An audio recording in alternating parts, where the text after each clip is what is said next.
மாலை பொழுதிலொரு மேடை மிசையே வானையும் கடலையும் நோக்கியிருந்தேன். மூளை கடலினை எவ்வான வளையம் முத்தமிட்டே தழுவி முகிழ்த்தல் கண்டேன். நீல நெருக்கிடையில் நெஞ்சு செலுத்தி நேரங்கழிவதிலும் நினைப்பின்றியே சால பல பகர் நற்பகற்கனவில் தன்னை மறந்த லயந்தன்னில் இருந்தேன்.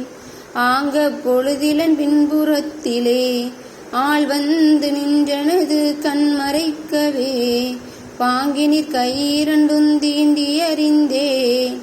பட்டுடை வீசுகமல் தன்னில் அறிந்தேன். ஓங்கி வரும் உவகையூற்றில் அறிந்தேன். ஒட்டும் இரண்டுளத்தின் தட்டில் அறிந்தேன். வாங்கிவிடடி கையையேடி கண்ணம்மா மாயையவரிடத்தில் வென்று மொழிந்தேன். சிரித்த ஒளியில் அவள் கைவிளக்கியே திரும்பி தழுவி என்ன செய்தி சொல்லென்றேன். நெறித்த திரைகடலில் என்ன கண்டிட்டாய்? நீல விசும்பினிடை என்ன கண்டிட்டாய்? திரித்த நுரையினிடை என்ன கண்டிட்டாய்? சின்ன குமிழிகளில் என்ன கண்டிட்டாய்? பிரித்து பிரித்து நிதமேகம் அளந்தே பெற்ற நலன்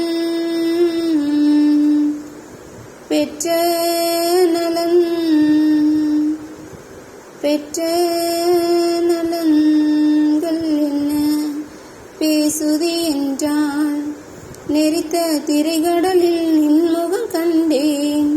நீல விசும்பினிடை நின்முகம் கண்டேன்.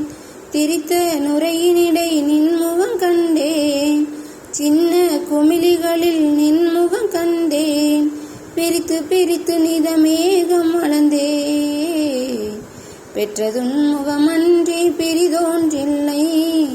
சிரித்த ஒளியினுள் கைவிளக்கியே திரும்பி தழுவியதில் நின்முகம் கண்டேன்.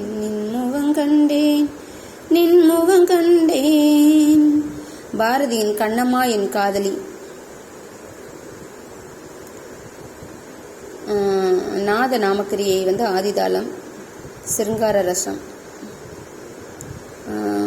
படிங்க.